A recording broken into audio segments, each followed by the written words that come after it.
అయితే మా మీద కేసు పెట్టాలని చెప్పి మీడియా ద్వారా విజ్ఞప్తి చేస్తా ఉన్నాం. విచక్షణ రహితంగా ఈ రకమైనటువంటి అన్యాయంగా విద్యార్థులను కొడితే పల్నాడు జిల్లాలో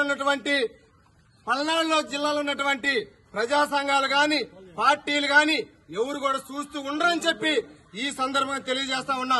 జరిగినటువంటి విద్యార్థులకి న్యాయం చేయాలని చెప్పి డిమాండ్ చేస్తున్నా.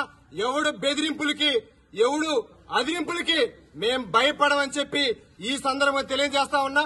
వెంటనే విచారణ జరగకపోతే రేపు ఎస్ఎస్ఎన్ కాలేజీ బంద్ చేస్తామని చెప్పి కూడా ఏఐఎస్ఎఫ్ గా కమ్యూనిస్ట్ పార్టీగా తెలియజేస్తా ఉన్నాం.